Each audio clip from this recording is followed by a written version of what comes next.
Good morning, folks. Welcome to CRASSH. For those of you who haven't been here before, CRASSH is an acronym for the Centre for Research in the Arts, Social Sciences and Humanities. The acronym often gives rise to misunderstandings when we give talks in other places. My name is John Naughton, and I'm the co-director with David Runciman of the Technology and Democracy Research Project, which is based here. In our project, we're exploring the implications of digital technology for democracy, and one of the strands of the project is surveillance. It's become clear now that intensive, intrusive, and comprehensive electronic surveillance has become a fixture in Western democracies, and I can't see that changing anytime soon.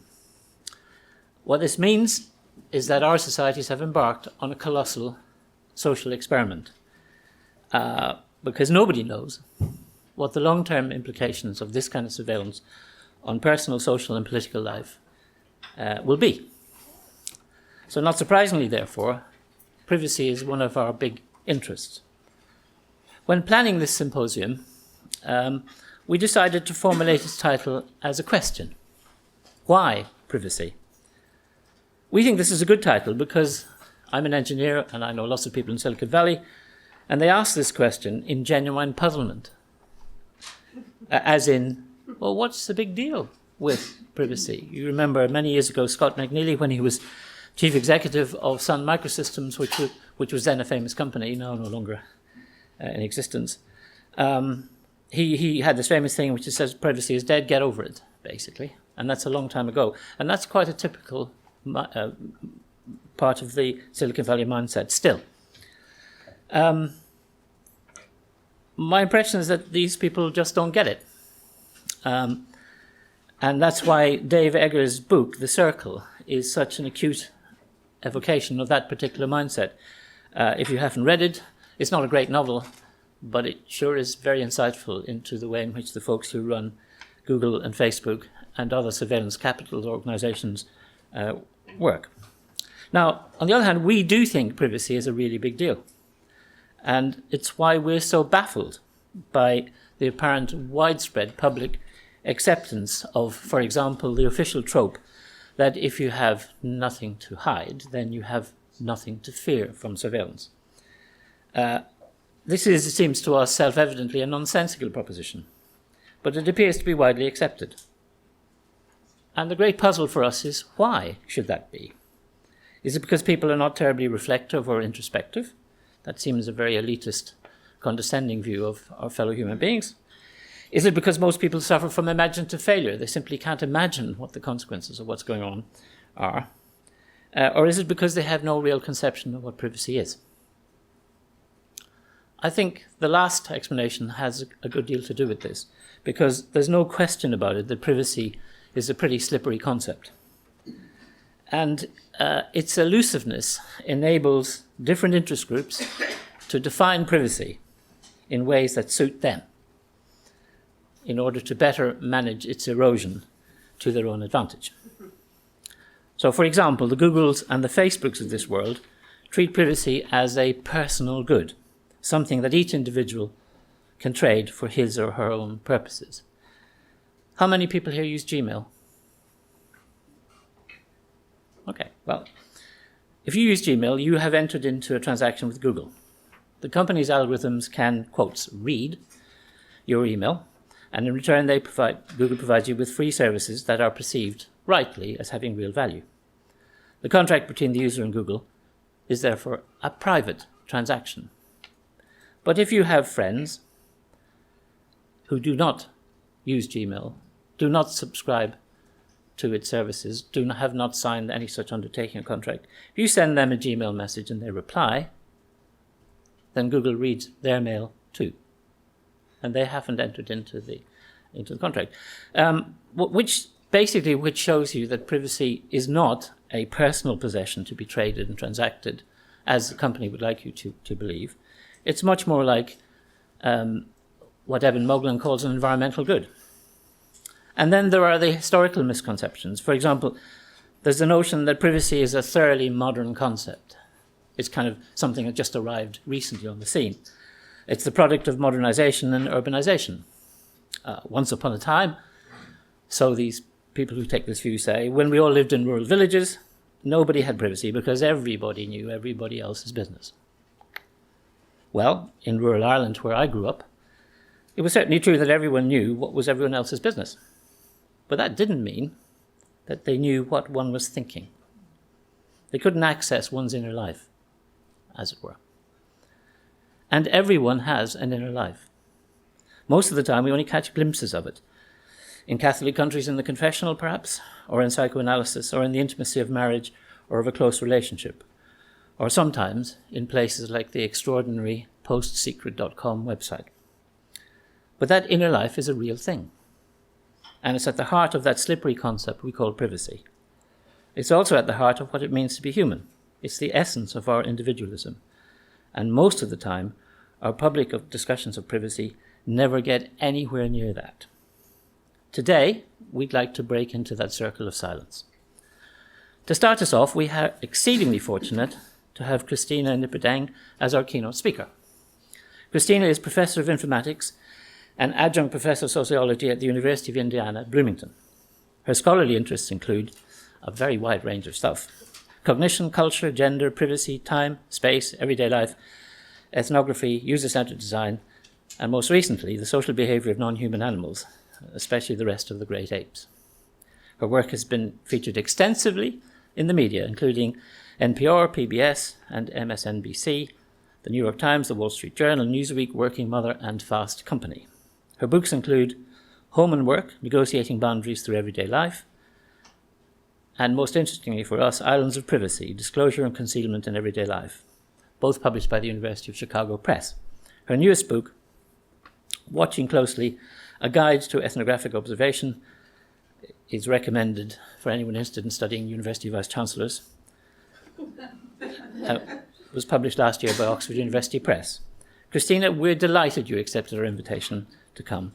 Stage is yours.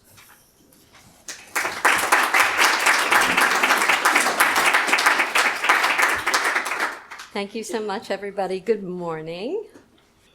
I'm going to try to negotiate this Mac, even though I'm a PC person, so forgive me if I mess this up on you. Thank you so much, John and Daniel and the rest of the team at CRASSH for this wonderful invitation to be here today. Those of us who enjoy interdisciplinary work, I think, can never quite get enough of it, especially if it's interdisciplinary work at Cambridge University. So I'm just delighted to be here.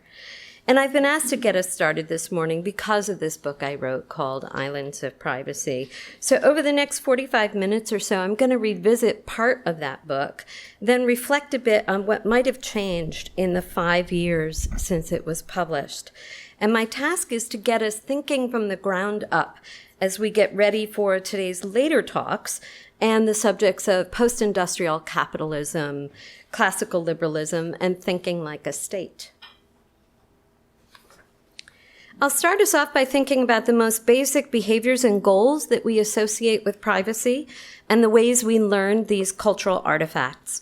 In a nutshell, I'm going to argue that within the bounds of public policy and other legal and cultural constraints, individuals in the United States largely take a managerial approach to privacy, and largely in the form of what I call selective concealment and disclosure.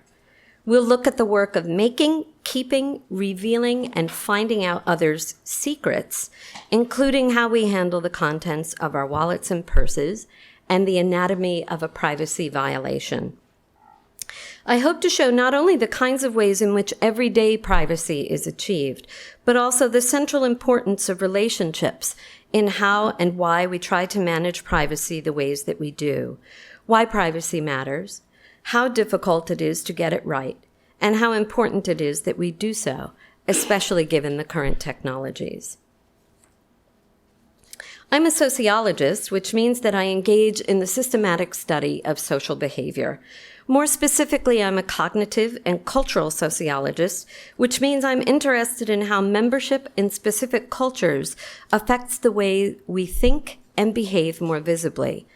I fall within the feminist tradition in my discipline, too, not only because I'm interested in gender, but because my research focuses on the traditionally understudied places, times, and interactions of everyday life. My interest in technology stems from my interest in these other areas.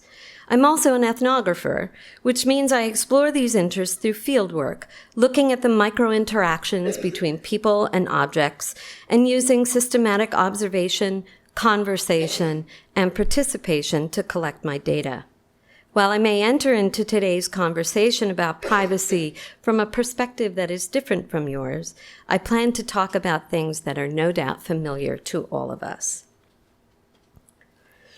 Today, quite a few professionals in many walks of life are working on the problem of privacy, wondering how we can better design, legislate, litigate, and negotiate in order to achieve good privacy.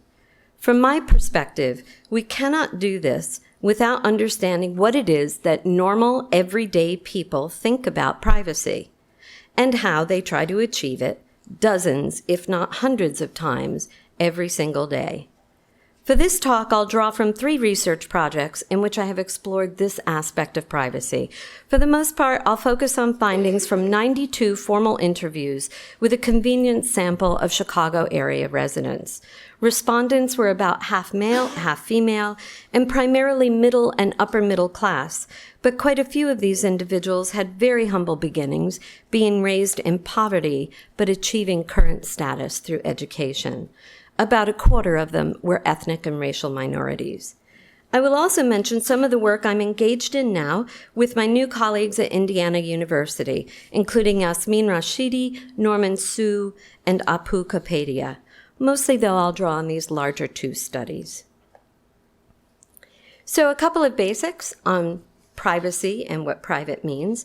In the United States, for sure, this is something which is socially gifted. It is a commodity which you will not have unless the people around you choose to give it to you. It's culturally specific.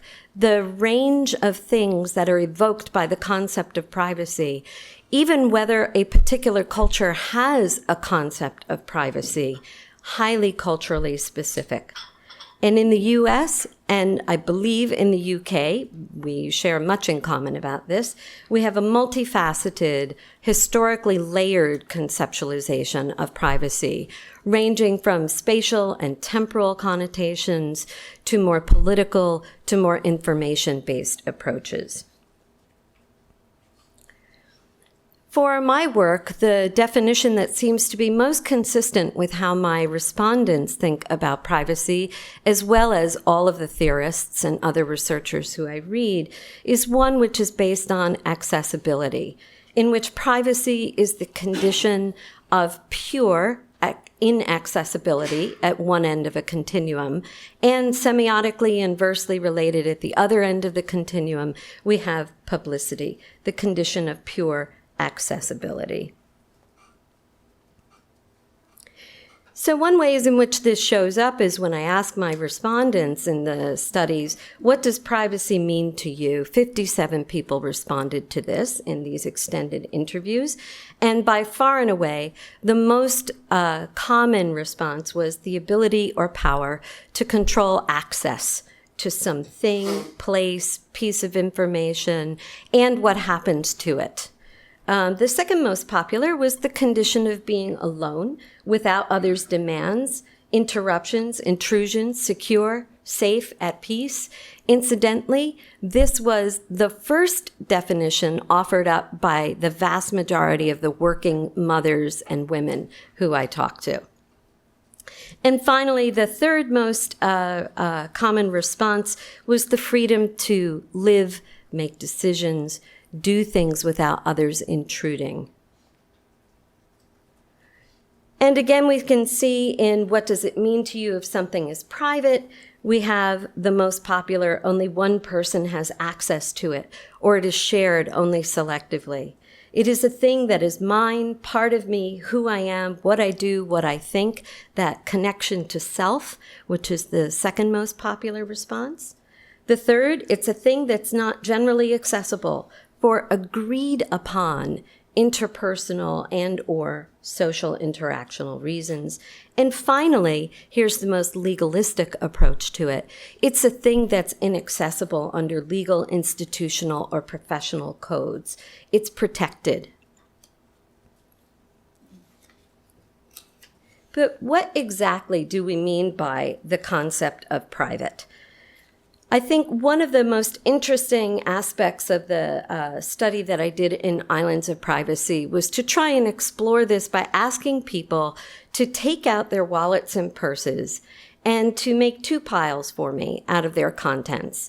A pile of things which was more private and a pile of things which was more public. And then to explain to me why it was that they put these various things in the locations that they did. And I want to note that I did this work with Jay Melican, who is currently the maker czar in charge of 3D printing at Intel.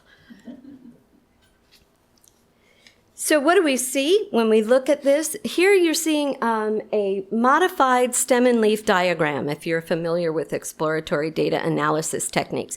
Really fast visual ways to get a grip on your data. And you're not supposed to be able to read it. The only thing, there are 5 pages like this in the book if you really want to read it. The only thing that I wanted you to be able to see is that the way this diagram is constructed is that down the left-hand side is an item that we found in people's wallets or purses. And on the right-hand side, we have which pile they put that item in. And so we've got sort of tally marks by case numbers. On the left-hand side, people put this item in the more private pile. On the right-hand side, people put this in the more public pile. And of course, we get hybrid piles of people going, well, it's not this, but it's not that. And we get this third pile that starts to emerge. There was not a single thing. I can maybe point to this one right here. The health insurance, which is on the bottom, it's got the largest number over here. The health insurance card is a good example of so many people said, without a doubt, this is private. On the right-hand side, we had 6 people who said, no, no, no, this is public. And then we also had a few people in the middle. And the whole point of this diagram is to show you that there was no one thing that all of my respondents carried with them that was uniformly defined as either private or public.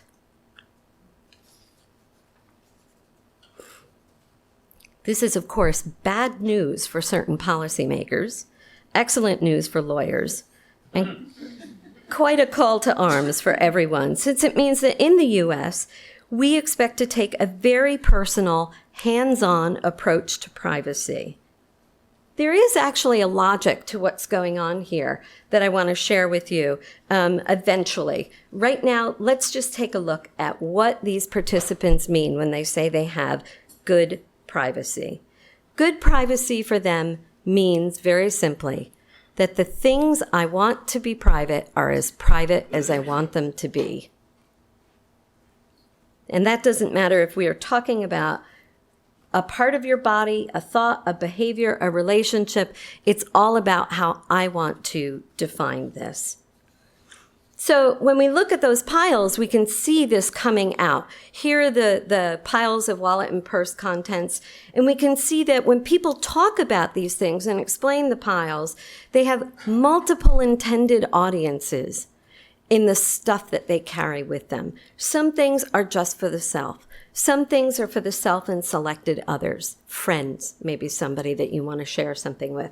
Some things are for the self and institutions, such as membership cards, such as your driver's license, things that you're often asked to present in order to be allowed to do something. And some things that we carry are for the self and anybody who seems to need them. This is a category that was almost entirely represented only by the contents of women's wallets and purses, by the way. The second thing that we see here in these conversations is that controlling who has access to these contents is really important to our respondents. They decide who needs and who gets to have access to this. And the more an object revealed your personal identity, the more control you wanted to maintain over that object. Another thing that came out in the conversation about these piles is the question, is this object personally meaningful to me? The more personally meaningful, the more likely it was to be put into the more private pile. And finally, would it be bad for me or for other people for whom I'm responsible if I lost control of this? If the answer to that was yes, it also meant it went in the more private pile. And this is sort of a very quick view of a sorting model then of what turns out to be the case. That lower left-hand corner, you answer yes to the question, is this object personally meaningful to me? Yes to the question, would it be bad for me if those for whom I'm responsible lost control of this object? That's the category where we see the most private things that people carry only for themselves. And kitty corner, up in the top right-hand cell, we see the stuff that is most private, the things that people carry with them that they're willing to share with anyone, things like tissues and gum and spare change and the like. So how exactly does one try to achieve good privacy? These individuals taking this personal managerial approach. Through multiple decisions, through countless actions, which we can see every time we take out our wallet and our purse, on a case-by-case basis, we selectively choose what we will grant others access to, how much access we will grant them, and how exactly we will do that. We also decide how much access we will demand of others, and how we will get that access when we wish to do so. So, what does selective concealment and disclosure look like in action? Well, you engage with your wallet and your purse every day. You know what it looks like there. Let me talk a little bit about one interview excerpt from a 41-year-old community activist who describes how she manages her trash. There are the things she doesn't care about and simply throws out, and then there's the rest. Here she is. If I buy something, I have it delivered to my sister's house. I have it delivered at her house, take it out of the box, leave the box at her house, and get a bag and take it home. I even burn stuff. I put it on the grill and burn it. What gets burnt? Credit card bills, old credit card statements, my medicine refills. You know, they give you the little pamphlets. I burn those. Light bills, gas bills, I burn everything. If I don't shred it, I have even shredded it and then burned it. Because it shreds a certain way. And if you get so many pages, you can put it back together. I did that too, to see. I just shredded a whole lot of paper in different colors. And it's easy to put it back together if you have the time. But that was just something I wanted to see if it could be done, and I did it. So then I started burning it. I put stuff in another trash bag and then another trash bag and tie it up and put some water in it. I did that one last night. I was shredding some of my pamphlets from the doctor. I shredded them, I tore them up, and then I put it in a bag, put it in the sink, let water sit in there, swish it around, and I finally drained the water and threw it in the garbage. This woman is not obsessive compulsive disorder, in case you're wondering. She was actually raised in public housing in the projects in Chicago, where individuals have absolutely no privacy. No privacy from the people you live with, no privacy from the people who will live around you, no privacy from the state whose social workers can come in at any moment. And she learned throughout her childhood that you take no chances if there's anything that you don't want someone to find out about you. A violation of privacy occurs when one has failed to selectively conceal and reveal as desired. In these next two stories about privacy violations, we also see individuals equating privacy with their ability to control access to private things. The first interview excerpt is from a 28-year-old gay man reflecting on two incidents, one from his childhood and one more recent, both interconnected. He says, "When I was a kid and I had just started masturbating, I had an accident and I actually had to go to the hospital. I lost a testicle and because it twisted and the blood circulation got cut off. It was bad news. and I was mortified. And I was so mortified, of course, that I didn't tell my parents what I was doing because I was like 12 or 13. So I lied to them about what I was doing at the time.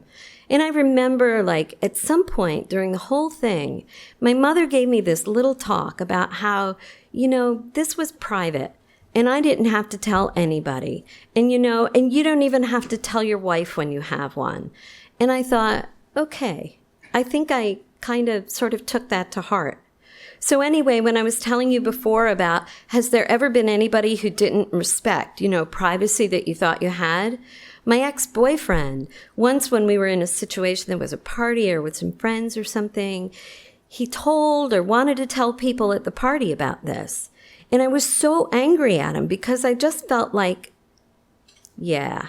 So this is one of the lessons I've learned about privacy, that you have a right to keep things private if you want to, certain things, and that other people should respect that. That's all what my mother taught me. So let's contrast this lovely mother and lesson with another one. Here's a 50-year-old woman describing a couple of incidents with her mother back when the participant was in college. My mother found the birth control pills, which were in my purse. Talk about privacy. I had put them in my purse so she would not see them. She says, I went in your purse to find a comb. And you know how the ortho drugs were in a little flat dispenser? She said, I thought I was pulling a comb out. She is a vicious intruder. Yeah. And she told me that I was just a piece of used merchandise. So I would have been, 19 or 20 years old? She said, you're just a piece of used merchandise. And I went up and I took a shower, privacy again, and cried and cried and cried and cried. It was typical of her. She had done things like read my journals and would say, well, I was cleaning in there and it fell off the bookshelf and opened to that page. Well, first of all, she never has cleaned the house, ever. Never has cleaned the house. I think one of the ways I've learned to be a lawyer, learned to put a logical argument together, was that I had long talks with my father about that there was something seriously, seriously wrong with my mother. That's the terrain where I dealt with it. I don't feel like it was the last straw, because to acknowledge it was the last straw would be to have to acknowledge you didn't have a mother. And I was way too young. I wasn't ready to do that. That took me until I was 30 to be able to do. So there were these constant, invasive, controlling, demeaning, we call her Vulture, the vulture, because she eats souls for entertainment.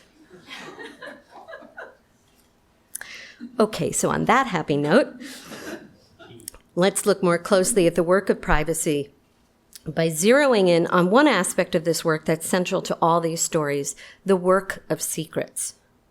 So secrets, just to review, are a subset of private things, the most private of our private things. They're the most protected of our private things in order to keep them that way. They range from happy to tragic, from positive to negative in their potential consequences. There's such a negative connotation to secrecy and secrets in the U.S. anyway, and it's just not true. There are so many things that are so positive and wonderful about secrets, but they can include virtually anything because the form is separate from the content. And this is up here just for John. John, that's a postcard from Post Secrets. If you haven't visited that website yet, you really ought to. It's absolutely amazing. People write in anonymously. They construct postcards and send them in of a secret. And again, there's this confessional aspect of sharing something that seems to be really helpful. Secrets are the currency of relationships. Managing secrets is a critical, if not the critical part of managing relationships. I think the extraordinary success, by the way, of the Harry Potter series is not in the least due to the fact that it is all about secrets, and it's all about the management of secrets and relationships that are embedded in them. By the way, I don't know if you saw the New York Times last week, but Daniel Radcliffe is actually about to star in a Broadway play called Privacy. And it's going to be about the implications, the revelations of the Edward Snowden papers. So the work of secrets falls into two clusters of effort for me. The first is the craft of secrecy, including all the skills, the techniques, the competency that we have to have in order to do this kind of work. And then there's the second cluster, which is the decision-making about secrets, whether or not and how we're going to selectively disclose, conceal, or seek out others' secrets. Here's another great recommendation. If you haven't seen The Lives of Others yet, it's a phenomenal film, and I think that anybody in this room would really enjoy it. So success in the work of secrets, I define it as follows. You keep the secrets you want to keep, you reveal the secrets you want to share, you find out the secrets you wish to know, and you make good decisions about all of this in light of the kinds of relationships that you want to have with other people.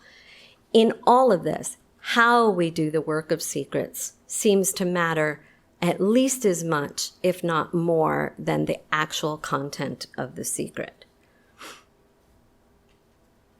Failure in the work of secrets, of course, we all get a good laugh out of some of these things.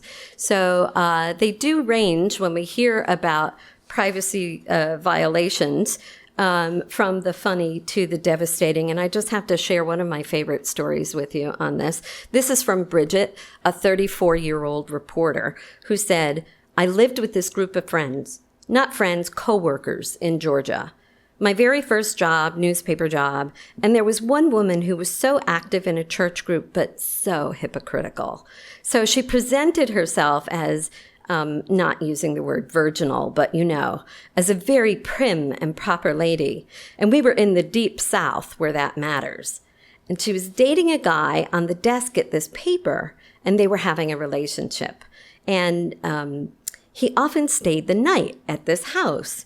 And so her church group came over to talk to her and kind of bring her back into the fold, because she stopped being active in the Young Life or whatever Young Christian Life group. And while she's meeting with them and they're seated, 3 or 4 of them on the couch and the chair, and she's in another chair, her cat came out of the bedroom with a used condom in its mouth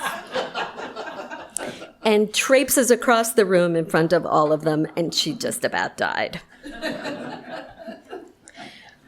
Obviously, failure in the work of secrets can also be utterly devastating to an individual. In fact, I noticed that 2 individuals could live through virtually the same objective privacy violation, yet they had very different experiences of it. That led me to try to understand more about the anatomy of a privacy violation. One way of conceiving of privacy violations is as a function of the goodness of fit between what an individual believes about how private something is or should be, and what others demonstrate the degree of privacy to actually be. A used condom in the trash, in the bedroom, feels pretty private until the cat proves otherwise. Consider point A on this figure, for instance. It indicates a situation in which an individual's framing of something as fairly private is quite in sync with others' demonstrations of it. I may think, for instance, that a phone conversation I'm having with my girlfriend is pretty private, a shared secret, in fact, and that everything I tell her about my new boyfriend is just between us. As far as I'm concerned, only my boyfriend, my girlfriend, and I know about these things. Call after call, nothing happens to challenge my definition of the situation, which is that I have a secret, and I've shared it extremely selectively with only 2 other human beings. I am, in other words, happily in frame, in control, and with my privacy intact. However, at some point in the future, I may find that my understanding of the situation was horrifyingly wrong. In Goffman's terms, I may be forced to break frame, suddenly realizing that I am quite off the mark. In fact, I may well discover that not only is my framing of the situation different from someone else's, but that her or his framing actually trumps mine due to their relatively greater power to define the situation. I may find out just how low my status is relative to this other person, and just how little control I actually have over what I thought was this very private matter. My girlfriend, for instance, let's call her Linda Tripp, may have been secretly taping all my conversations with her. She may have then given those tapes to someone else who shared their contents with yet more people. The next thing I know, subpoenas are being slapped into my hand. My apartment, my hard drive, my closet, everything is being searched. And shortly I'm testifying in front of Congress. Everything I do and have been doing, including what are uniformly considered extraordinarily private behaviors by my study participants, is being investigated and exposed, recorded and distributed via every known form of media to the world. That would be, say, point B on the chart.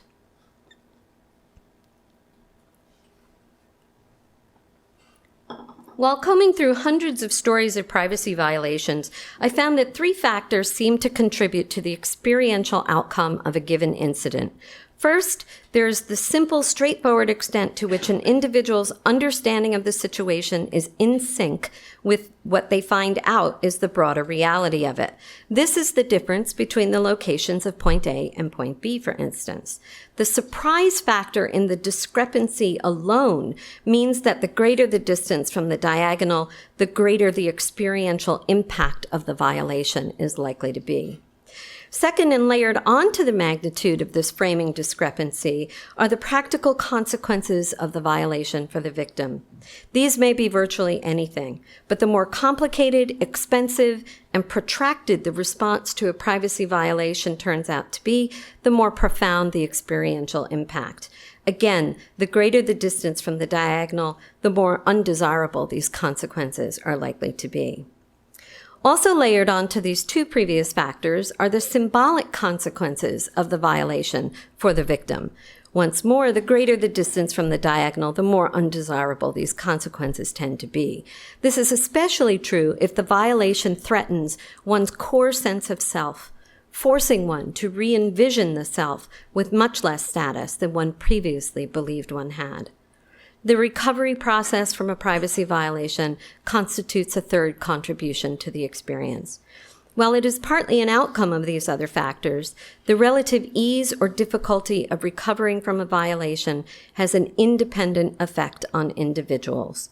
Recovering can be thought of as the process of getting back in frame, where the goal is for newly adjusted personal and external views of privacy to be in sync, and for the practical and symbolic consequences of the violation to be back under control. This chart provides one way of understanding the importance of public policy, case law, and designed constraints on privacy, incidentally. If the objective reality of how private something is assures that it cannot be more public, or at least not without penalty, the possibility of an individual experiencing a violation decreases, as does the magnitude of the recovery process. Perhaps you've seen Monica Lewinsky's recent TED Talk about what happened to her and to others in similar cyberbullying situations. I consider her talk part of the work she's still doing to recover from this extremely severe privacy violation. In terms of the overall work of privacy, the work of secrets alone requires an extraordinary amount of effort. It encompasses the need to attend to both material and immaterial culture, to work on one's own as well as in groups, and all of it is learned. In order to understand this, I extracted some 400 stories about secrets from my interviews, then analyzed them for the techniques people used to keep, reveal, and find out secrets, as well as the overall skills that good secrets work requires. Here's just a very, very fast smattering of the kinds of things that I found. Some of my favorite techniques used for keeping secrets. Do something when no one who cares is around to see you. This was a guy who would wait until midnight and then go dump his old Christmas tree next door so he wouldn't have to pay the collection fee on it. And also, before a party, put my Oprah magazine at the bottom of the stack and Bon Appetit on the top. Develop trust so that others won't pry and let you keep your secrets. And reveal just enough so people know they don't want to know anymore and they stop asking. That's a favorite of parents, by the way. Sample of techniques used for revealing secrets. Use a code known only to those who you want to communicate with. This was one woman who would close the curtains at dinner time to tell the neighborhood kids they were home, but they were having dinner. Don't ring the doorbell right now. Some people talk in code. They spell words out. They speak in another language. Lots of ways in which we do this. Sample of the techniques used for finding out secrets. Wait until they tell you. For instance, Christmas, birthday, wait for the merger to be announced. Laugh and cajole in a highly interested but non-threatening way, common to those of us who are ethnographers in the room, I might add. Give an art assignment. A teacher found that she often discovered things about her students simply by giving an art assignment. So basically, I'm delighted with the BBC because now I can summarize what it takes to do good secrets work in one photo. Benedict Cumberbatch as Sherlock Holmes. Although I will say that when it comes to showing how important resourcefulness is for secrets work, I still think Daniel Craig's James Bond is the best example. And while I didn't get to talk about the work of decision-making and secrets today, it might be a toss-up as to which of those characters are best at that job. Since the publication of Islands of Privacy, I don't think the basic principles and goals related to privacy have changed. Yet digital technologies, and especially social media, have certainly affected the variety and magnitude of the challenges to our privacy. We can see this, for instance, in the ways that the typical U.S. college student is subjected to constant surveillance, creating a record of behavior that moves the college campus far away from the model of what happens in Vegas stays in Vegas. At the Indiana University at Bloomington, for instance, students purchase absolutely everything using the same card, which also gives them access to their dormitories, access to restricted resources that they might have. You can track a student 24 hours a day just by looking at this card, knowing what they eat, where they go, what their entertainment patterns are. We also have a software that we use called Canvas. Has that made it over here? You know, if not, you can count yourselves lucky so far. We're being encouraged to put absolutely every material for a course, all of our tests, quizzes, papers are uploaded through here. Files for reading are posted on here. And again, you know, the idea that you can learn in a safe environment where it's okay to make mistakes and to develop both as a human being and as an intellectual, as a scholar, you know, it's all being so tightly surveilled through these sorts of surveillance techniques. Moreover, as we're finding in a current study that I'm engaged in, college students are indeed altering their behavior in response to each other's constant surveillance and posting behaviors. Snapchat, Facebook. Facebook is like so old now for these students. You post stuff on Facebook only if you want your parents to see it, basically. Everything else is Snapchat, and yes, it's a completely different world.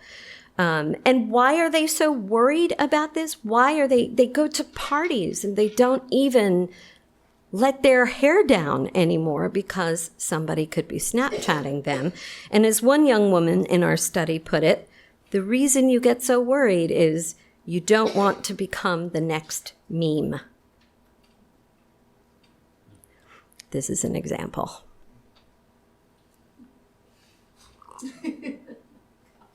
They're much crueler when it comes to each other. There's even an app now that college students are using to keep themselves from posting photos of themselves and tracking anything that got posted anyway. It's called drunk mode. And it basically prevents you from being able to Snapchat so that you can let your hair down and not pay the consequences forever. Clearly, the challenges of Dana Boyd's and Helen Nissenbaum's collapsing contexts, Ilana Gershen's local communities and media practice, and Mary Chaco's addictive social media behaviors are all present for today's college students. It sets them up for the kind of violations and devastation that Laurie Andrews writes about so well in her work on Facebook Nation. And it's not just a problem for college students, obviously. As Andrews shows, a single partying post from one time at one place can not only seal the deal on a divorce, but can also cost a woman the custody of her children.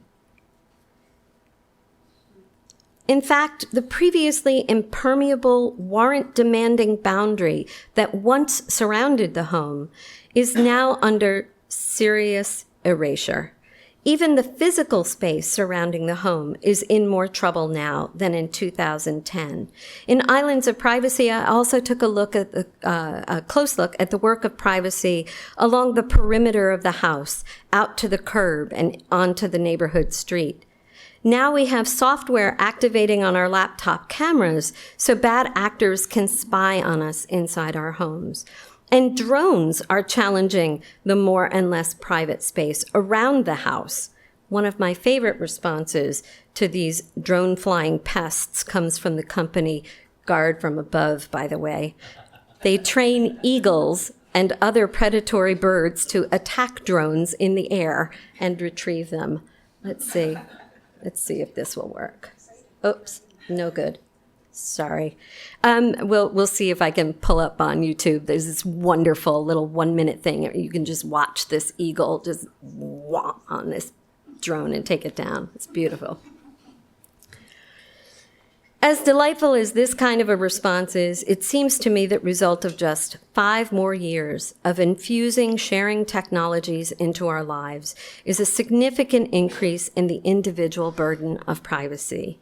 And it's pushed that burden onto ever younger citizens, ever younger consumers, as they learn the consequences of surveillance and data mining, and need to make increasingly difficult choices that have consequences that last far longer than mine ever did.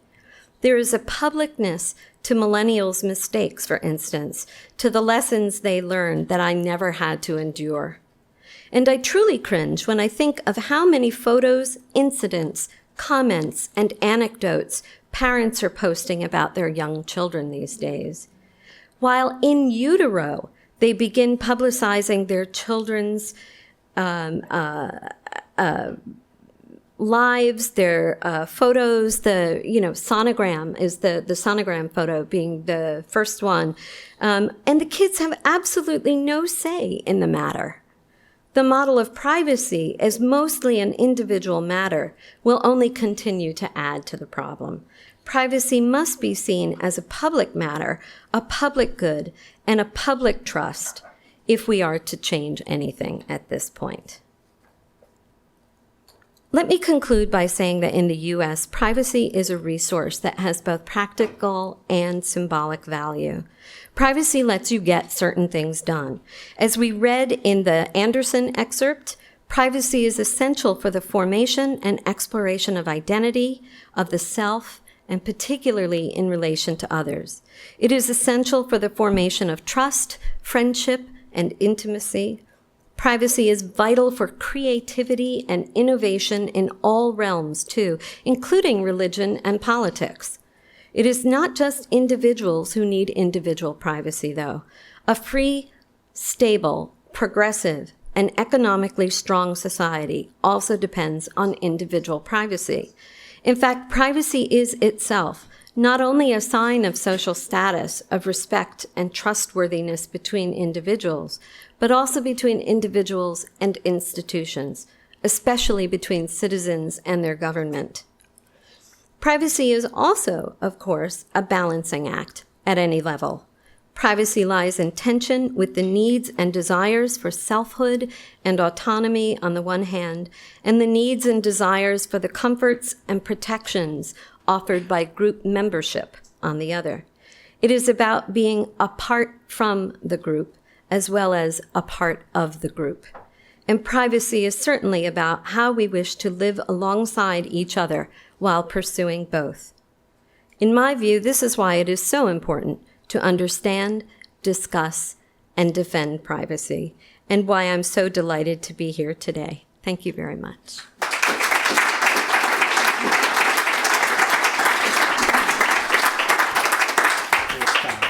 Thank you very much, Christena. Thank you. Shall I sit? Sit there. We have time for some questions. We're going to break for coffee at 11:15. So questions, comments, and the rest of it. If comments, could you possibly be succinct? I know it's a very difficult requirement. But who wants to start? While you're thinking about it, can I ask something? Yes. I found that the purse experiment absolutely riveting. But I wondered what would happen if you did it with males. I mean, they don't have purses. Mm-hmm. Have you done? Wallets only. Okay. So it's wallets and purses. In some cases, I have my backpack with me today. In some cases, can you see me? Yeah. In some cases, people regularly had a backpack. I was interviewing scientists who always had backpacks with them. And sometimes it would be a briefcase instead, something like that. So those contents, if they were always with them, we would include those too. But for the men, for the most part, it was just a wallet. Okay. And if there was stuff that they regularly had in their pocket, a pocket knife, spare change, whatever it was, that went into the piles as well. Okay, I was just thinking that my wallet's not very interesting. I think. Yeah, well, what I think itself is... Well, I'm not a very interesting person.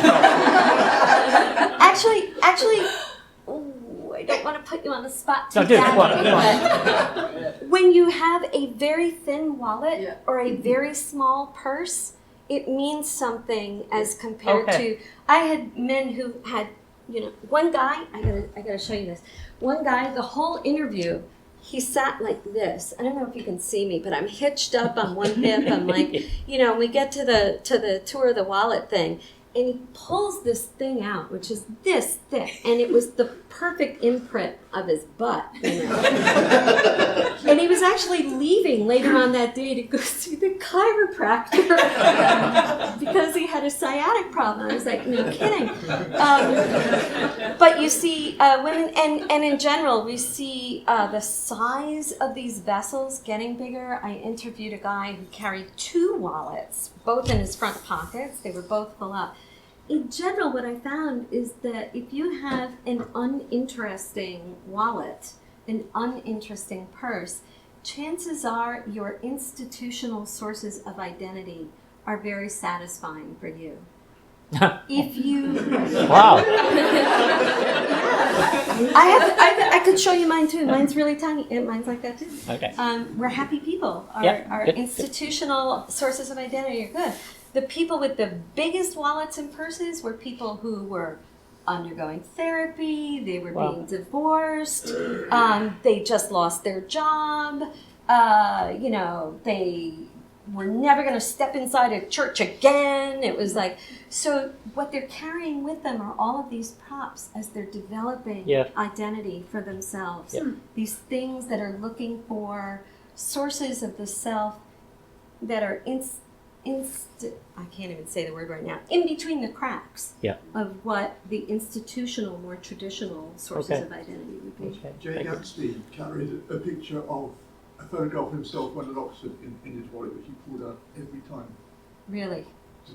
Just to prove? Yeah, just to prove. Just to prove. It was phony, but he had that in his wallet. Exactly. Okay. So it's about the Great Gatsby. In the Great Gatsby. Yeah. Yeah. I have a question about the same experiment. Did you seek to, or were you able to measure whether your respondents applied the same ranking to the same types of objects when they were in other people's possession? No. That would be really fun, though. I would love to do that. I would love to. We do get in the conversations reflecting on, like, oh, I have a friend who thinks it's blah, blah, blah, but that can't be right because, for me, it's over here. We'll get a little bit of that, but nothing systematic. Great question. Yeah. Barbara, and then I'll come to you next. Barbara? I'm not sure I've got this story quite right, but the John Whittingdale business in the press. Do you know about this? I don't. Okay. Should we have a... John Whittingdale is now in the government. He's the Secretary of State for Culture, Media and Sport, which means, among other things, that his responsibilities include media regulation. And recently, it has been revealed by non-press investigative journalists that he had a long-term relationship with what in Britain is known as a sex worker. The topless model, actually. There's both. Oh, there's both. One is a sex worker, one is a top. Okay. Right. I mean, this is a versatile gentleman. Right. But the point is that... all of the above, right? Okay, but the point was that strangely enough, the British tabloid press, which is normally very interested in people's relationships with the prostitutes, especially with the public figures, unaccountably failed to cover this. That's the background? Okay, the question. That's the background, and now it's become a great sort of cause there, including in newspapers like The Guardian and so on. And what I find very striking, that is that Whittingdale is inappropriately placed for press regulation, having somehow escaped the attentions of the press in this matter. What I'm very struck by is that the question of the woman and how she feels about being emblazoned across newspapers now, it simply doesn't seem to be raised at all. And so it was you referring to Monica Lewinsky, and as I followed this story, I thought it's extraordinary. No one seems. I think actually there was a story. I think Zoe Williams or someone in The Guardian has finally said, "Listen, what about?" and so on. So the question of power and privacy, I was very struck by the stories you were telling. Absolutely, I couldn't agree more. And power that also often manifests in these, what are called open secrets within a certain community. I'll guarantee that there was at least a small circle around him of people who knew that this was going on and didn't say anything about it, right? So that is also part of the work of secrets, is these collectively held secrets that I find so interesting. And of course, in the United States, I expect it's still the same here in the UK, my favorite example of one of these open secrets, which is collectively shared by hundreds of millions of people in the United States, is the secret of Santa Claus. Right? Good, he does exist. He and I'm certainly not going to be the one to tell you otherwise, right? So, there are these examples where they are mostly related to the expression of power, the expression of privilege in who gets to keep their secrets and who gets to not have any say over it at all. And I think that there is often a gendered element to that. Yeah. Okay. Thank you. Next one. Thank you, Christena. I thought it was really excellent talking. I love the stories as well. You said that a violation of privacy occurs when one has failed to selectively conceal and reveal his desire. And I think your, the wallet experiment was about individuals choosing what they would conceal or reveal. But that implies a very kind of individual choice. It implies that they have an individual choice as well. And I wondered whether their conceptions of privacy and what they would share or what they deem shareable changed when you said, what if someone else was selectively concealing or revealing your items for you? Yes, that was exactly the thing. That whole issue of control is the goal. That was what everybody zeroed in on, is that what matters, like I would have people who would say, I would say, do this two-pile protocol, and the first thing would happen is some guy would pull out his wallet and he'd go, everything in here is public. And I'd be like, really? That's very interesting. You know, would you mind taking out the contents and explaining to me why they're all public? And it would turn out that, in fact, they weren't, first of all. There were things that were more private and things. But that overall classification, everything here is public, still depended on him controlling who had access to it. This argument that actually John raised about the approach in Silicon Valley, I interviewed a lot of IT security people, particularly in the financial industry, and the techno-libertarians in Silicon Valley are the first ones to say privacy's dead. If you think there's such a thing as privacy, there's no such thing. And then you ask them, and it turns out that this thing that's dead and there is none, I interviewed this one guy who had 2 cameras in his home office, focused that he could control, right? Focused on his array of computers he had there to make sure that his roommate wasn't going on his computers, to make sure that there was nobody who was getting into them and doing anything. And he had tripwires around his house that would send off flares and smoke signals if anybody was trying to get on the private. And I was like, dude, really? There's no such thing as privacy and you've given up on it? You know, really? We can top that. Oh, you can. Because 3.5 years ago, we had, for 4 days at CRASSH, we had Eric Schmidt, who's the chairman of Google, in other words, the adult supervision in Google, right?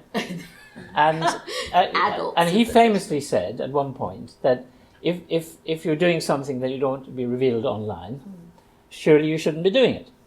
Okay? Are you kidding me? You know, he did say that. Now, a couple of journalists in the United States then compiled a dossier about Eric Schmidt's private life. And they revealed it because everything they had found using a Google search. And what was very interesting then is that he went apeshit, basically. And he instructed Google's public relations people to cut off all supplies, as it were, to this particular journalistic outfit. And only when it became known did he retract. But it was very interesting, the same kind of internal contradiction all the time. All the time. Yeah. Paul. Yeah, I just... Wait, hang on for a second, there's a microphone coming.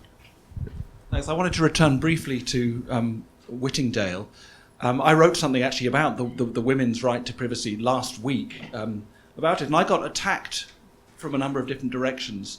I'm politically on the left, so there are a lot of people who thought I shouldn't be defending any possibility of anything involving Tories having any privacy. But what was interesting to me was the way that many people effectively said, firstly, for the one who was a sex worker, by being a sex worker you have less right to privacy just as a matter of course.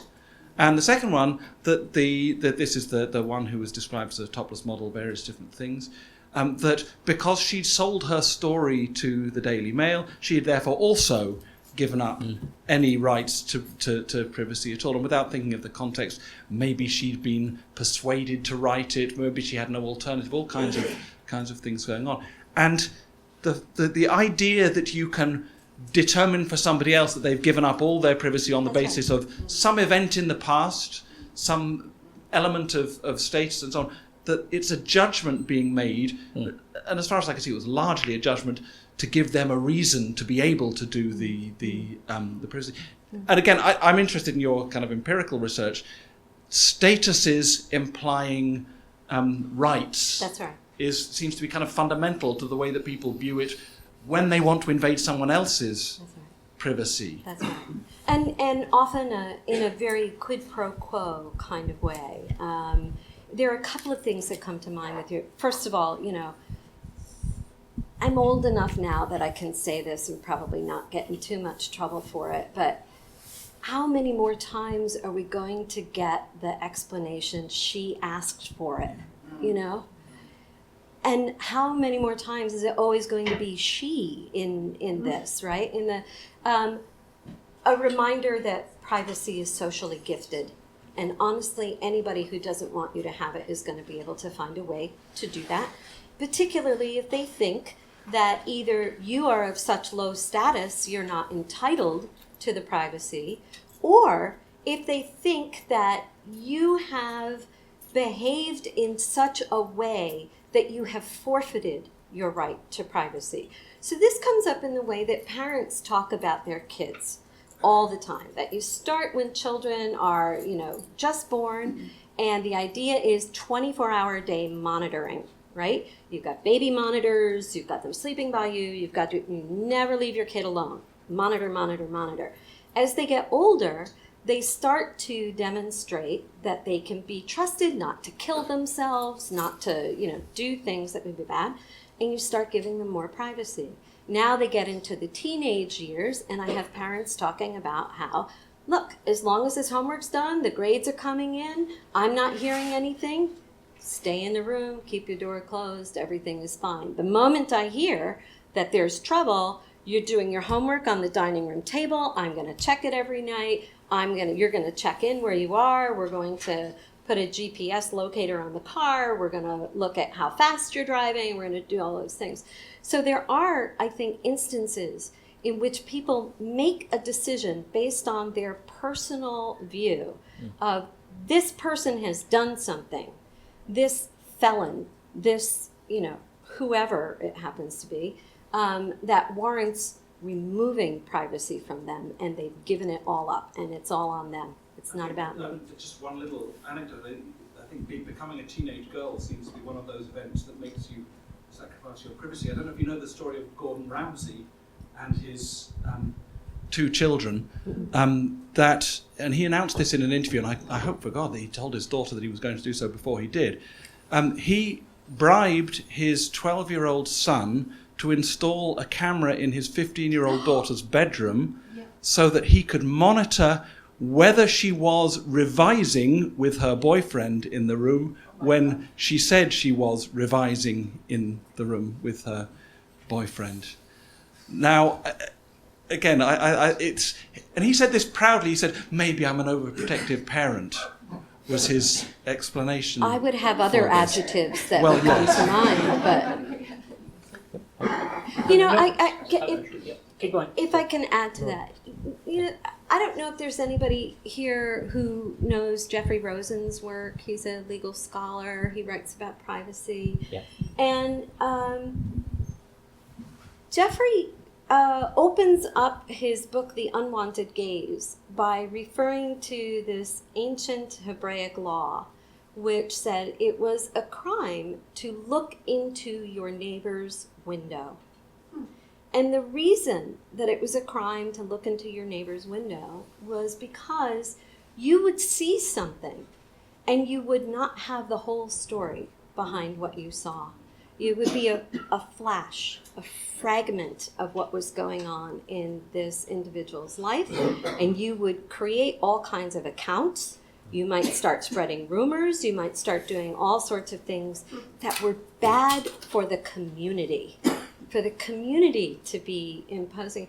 I think about things like that with parenting and the kind of surveillance that I hear some parents putting their children under. I think you're not getting this whole young woman's life. You're not getting anything about her relationship with her boyfriend. You're zeroing in on whatever you happen to be watching at the moment that that it is so bad for a relationship to go down that route, whether it's a relationship in the community or I don't know if she could ever trust him ever after that.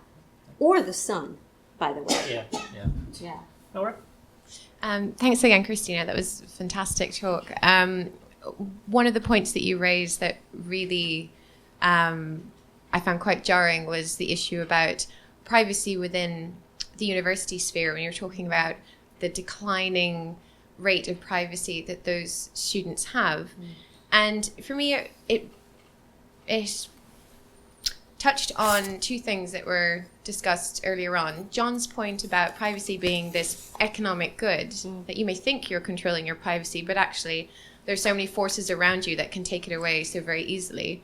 And then secondly, the point that you made about privacy being socially gifted. So there are these forces and, you know, conflicting tensions about how a person is expected to control and manage their privacy. And, you know, from the state, in terms of security and intelligence, you know, you have this line that is constantly being entrenched of, if you've nothing to hide, you've nothing to fear. And then from the commercial sector, you have the line of, well, privacy's dead. Oh, it's also an economic good, so you can trade it with us, you know, and you can trust us, you know, with it as well. And it's the same line for the government. So you have two entrenched, established institutions who are pummeling this message home from the moment someone is born, you know, to in utero, as you mentioned. And for me, the question that I'd love to hear from you is, you know, which institution is then going to be the one entrenched with informing young individuals, not just, I mean, at the university level, norms have already been developed and established as to how we treat our privacy. It has to start so much earlier. So in addition to reading and writing and arithmetic, you know, do we teach the ethics of personal data management, you know, from grade school?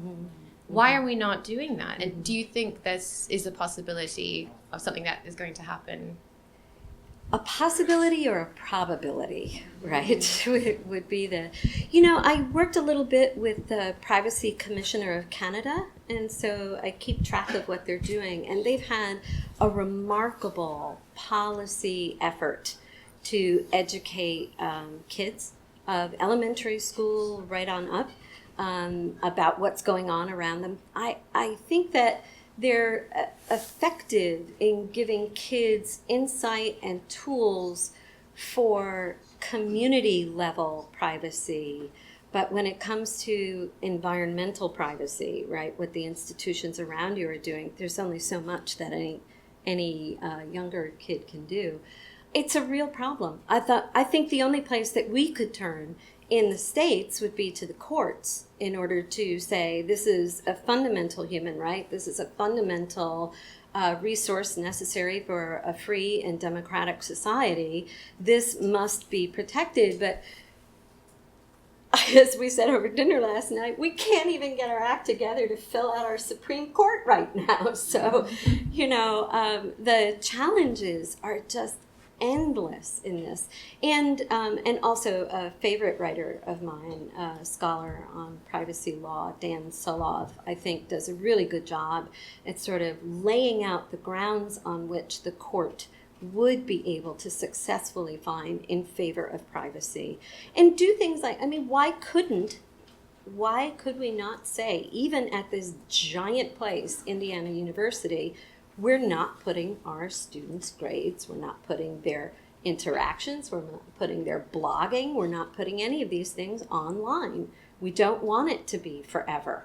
We want to give them the gift of learning and letting it stay here unless they choose to take it with them when they move on. You've got time for one more, I'm afraid. Mary? Yeah, just a quick comment, just coming back to the point about Gordon Ramsay and surveillance and parents actually putting cameras in bedrooms or in public places, that the point at which they do capture an explicit act, they may actually be generating or child pornography, which is quite worrying from point of view of capturing of this evidence. But just specifically for your research, I was wondering that the demonstration of the bag of fantastic, you know, emptying and what is private or not, did you frame the question in the way of a real world context of, say, the AA coin, of if somebody saw this coin or a group of people saw it, and did you frame it in a cyber context, the difference between, say, real world loss of privacy and then the amplification of online or cyber loss of privacy? No, I didn't. I think that would be a fabulous way to follow up on this. There are some people at Intel who took that work and then applied it to things like e-wallets and e-purses and even PayPal type things and other sorts of currency related stuff. But you know, not in the sense that I think you mean. I think it would be wonderful. Okay. Yeah. Thank you very much. I'm conscious of time. I know that there are other people who'd like to make comments and ask questions. I'm going to close because we need to have some coffee, but I just say to people who haven't been able to ask a question, Christena is going to be around all day, and she's very talkative. But in the meantime, can I just thank you again for a lovely presentation.